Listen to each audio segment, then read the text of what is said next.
Controversies. I'm joined by our political analyst, Brian Sobel. Very busy day. Yeah. First of all, I want to let our viewers hear, we're just now getting some sound from President Donald Trump. This is just audio. You saw him tweeting about what the court did today, but you're actually going to hear his response to today's developments.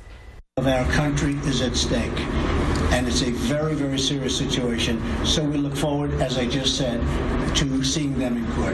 Okay? Thanks, do you think this has undercut the early days of your presidency? This is such a core issue. This is just a decision that came down, but we're going to win the case. And have you conferred with your new Attorney General on this tonight? Is he a part of it now? No, I haven't. We just heard the decision. How did you find out about the decision, Mr. President? Just saw it. We just saw it just like you did. Via the news, et cetera, the media. But it's a decision that we'll win, in my opinion, very easily. Okay, despite that unanimous ruling today, President Trump still sounding optimistic.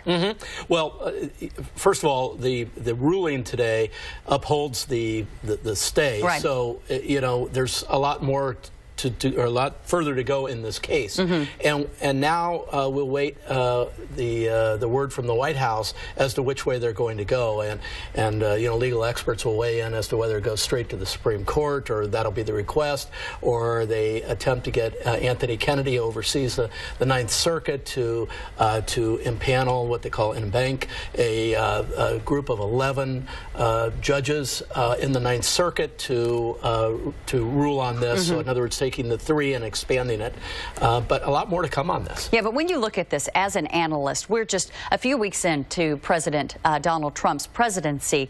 This indeed is a significant blow. Oh, it's huge, because what it says is that the executive order system, which we have a lot of debate about anyway, in this case was not ruled to be, at least preliminarily, one that was going to be upheld by the courts. Now, Heather, what is really good about this, I think, is for all those people that fear that the president has sort of unending powers, what it proves is the judicial component of the American Constitution is at play. They did their job. They said, Mr. President, you overstepped your bounds to this point. And we're going to talk about this further. But it says the system works. And there are a lot of people weighing in on this ruling. We saw a tweet from Hillary Clinton just a few moments ago, and it really just those two numbers, 3-0, obviously sort of a jab at the fact that this was a unanimous decision. Sure.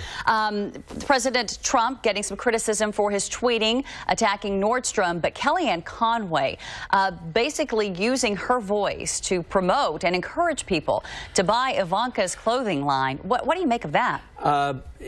Amateur hour. You know, first of all, she has to know better that you don't go on television and promote anything, much less the president's, your boss's daughter's. What if she says it was tongue-in-cheek? Well, I'm sure she is going to say that, but she's going to probably have to undergo an ethics review for this.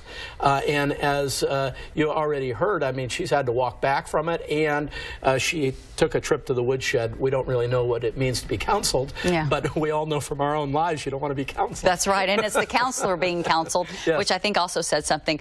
Finally, before we let you go, Jeff Sessions now officially in his post. We still have many more cabinet members. Do you expect more of that sort of heated debate moving forward? Yes. We've talked a lot about this over the last months and weeks.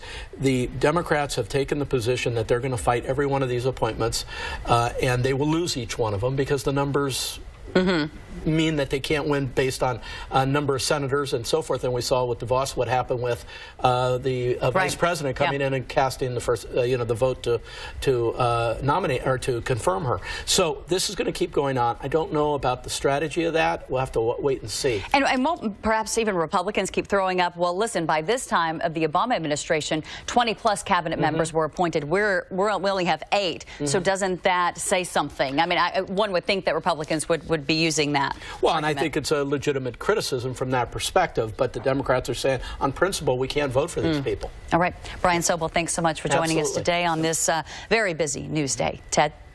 Thanks, Heather. Meantime.